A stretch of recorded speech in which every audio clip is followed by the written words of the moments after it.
पद प्राप्ति का ऐसा समझ लो जैसे आप भारतीय होकर के लंदन में हो और आपको भारत में ही विश्राम मिलेगा, तो आप वहाँ करते हुए छटपटाते रहोगे कि ज़्यादा से ज़्यादा कमा लूँ और फिर अपने गाँव जाऊँ, अपने परिवार, अपने घर में मिलूँ आके। ऐसे ही हम भगवान के अंश हैं। ममैवांशो गोस्वामी जी कह रहे हैं, ईश्वर अंश जीव अविनाशी। हम क्या भटक रहे हैं? कभी शरीर सुख में, कभी इंद्रिय सुख में, कभी पद प्रतिष्ठा पर कहीं कुछ टिकाऊ नज़र नहीं आ रहा है। कहीं कुछ एक क्षण वो इतने बड़े पद में होता है, दूसरे क्षण वो जेल में होता है। एक क्षण में वो बड़े सुख से भोगी शरीर को स्वीकार करके बड़ा गर्वित होता है, दूसरे क्षण में वो अपने को अस्पताल में देखता है। एक क्षण ये होता है कि बड़ा साम्राज्य फैला, दूसरे क्षण में मृत्यु का समय आ जाता है। कुछ हाथ नहीं लगा, कुछ हाथ नहीं लगा। तो ये है बाहिरी दशा। हमको ऐसा साम्राज्य चाहिए, ऐसा सुख चाहिए कि जहां आनंद ही आनंद हो। तो ईश्वरंश जीव अविनाशी, चेतल अमल सहज सुख राशि। जो चैतन्य है, निर्विकार है, आनंद में सुख राशि है, मैं हूं। और हमारे अंशी जो आनंद सिंधु सुख राशि प्रभु, हमारा उनका जब तक उनका मिलन नहीं होगा तब तक भटकाव नहीं, कुछ नहीं हाथ लगेगा। आप बताओ, देखो कई अरब रुपया बैंक में जमा है, लड़के बच्चे जिनको जीवन में पाल पोस कर पढ़ाया लिखाया बड़ा किया, बहू बेटा मकान है, सब सुख है, जाने का नंबर आ गया। अब अब इस घड़ी पर विचार करो, तुम्हारे साथ जाएगा क्या? ये शरीर, शरीर संबंधी सब छूट रहा है। अब जाना कहां है? कुछ पता नहीं। क्या होगा? कुछ पता नहीं। लेकिन जिनको हमने जीवन भर समेटा है, कोई साथ नहीं। धोखा हो गया ना, पूरा जीवन धोखा खा गए ना हम। वो तुम्हारी का संपत्ति का उपभोग करेंगे जो तुमको बिल्कुल नहीं जानते। कोई भी तुमको नहीं जानता, तुम अपने को नहीं जानते, ना तुमको कोई जानता है और ना तुम किसी को जानते हो। केवल बाहरी फोटोओं को मान लिया है, ये सब फोटो है पांच भौतिक, और ये टिकेंगी नहीं।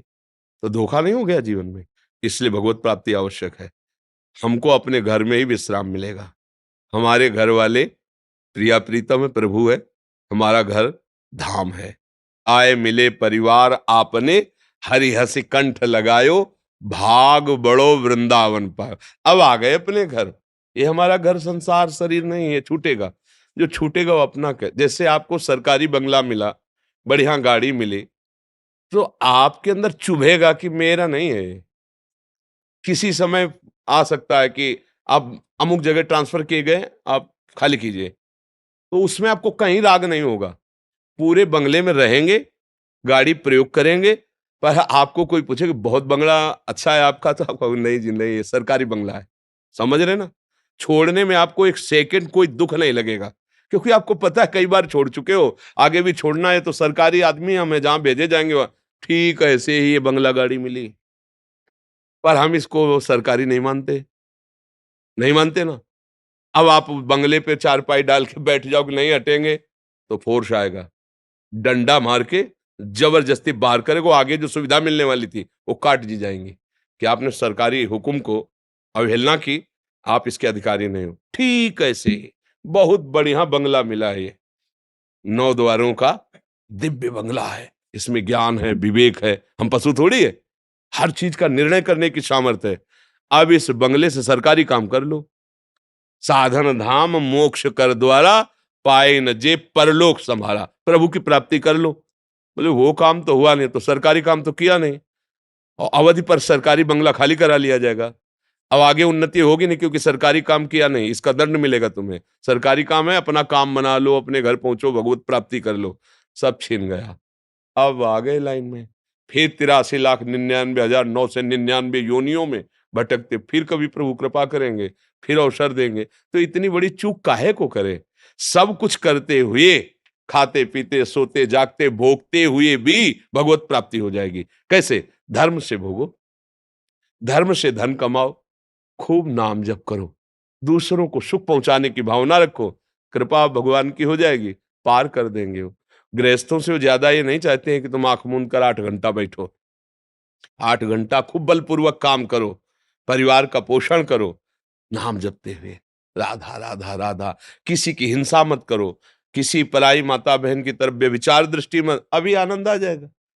अब गंदे काम करो, मतलब कानून के खिलाफ चलोगे ना, और जिस दिन फंस जाओगे उस दिन सब छिन जाएगा।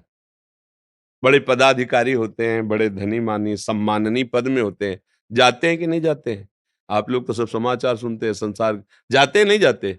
बस एक दिन उनके हुक्म से ये हो सकता था किसी को, आज वो कानून में फँस गए तो उनको अंदर जाना पड़ा। ऐसे ही अपने सब हैं। हमारा जैसे भारतीय संविधान है, ऐसे भागवतिक संविधान है, वेद सिद्धांत, शास्त्र सिद्धांत। अब ये गाँव का आदमी पढ़ा लिखा नहीं, वो क्या जाने कानून क्या है? अरे कुछ नहीं होता, लेकिन जब फँसेगा कि तुम्हारे ऊपर 302 का केस लगा है, तुम्हारे ऊपर अमुक केस लगा है, और फिर उसको लगता है बात तो सच्ची थी। ऐसे कहते क्या होता है नरक वरक यार, ये सब लिखी पढ़ी बातें हैं, चलो मनमानी करो। और जब फंसेगा तब कानून हो जा। अच्छा, उस समय अब अवसर नहीं होता, अब तो सजा भोगनी पड़ेगी। उस समय उसको समझ में आ गया कि नहीं, वास्तविक मेरे से गलती हुई, अब तुम्हारी समझ काम नहीं करेगी, क्योंकि साबित हो गया है, अब दंड विधान होगा। तो वही दंड विधान फिर बड़े बड़ों को भोगना पड़ता है। इसलिए जरूरी है भगवत प्राप्ति। पूरे पीछे के जितने कर्म है वो भस्म हो जाएं, कोई कर्म अगला हमको दंड ना दे सके, इसलिए जरूरी है भगवत प्राप्ति। हमारा विश्राम स्थल है भगवान के चरणारविंद। अगर ये नहीं हुआ तो विश्राम नहीं मिलेगा। जिनको तुम अपना समझ रहे हो, जो कुछ अपना समझ रहे हो, वो तुम्हारे अंतिम समय में कोई नहीं होगा। पक्का देख लो, तुम अपने पिता को कितना याद करते हो, कितना स्मरण करते हो। तुम्हें तैयार किया, पढ़ाया लिखाया, पोषा, अगर वो पधार गए तो कभी साल में वो जो पिंडदान करने, वो भी अगर धार्मिक प्रवृत्ति होगी तो नहीं, गए गए तो ऐसे तुम्हारे बेटे क्या तुम्हारी आरती करेंगे रोज क्या? ऐसे ही होगा। कोई नहीं किसी को जानता। बड़े बड़े चक्रवर्ती सम्राट हुए, खंडेर पड़े, कबूतर हग रहे, कुछ नहीं।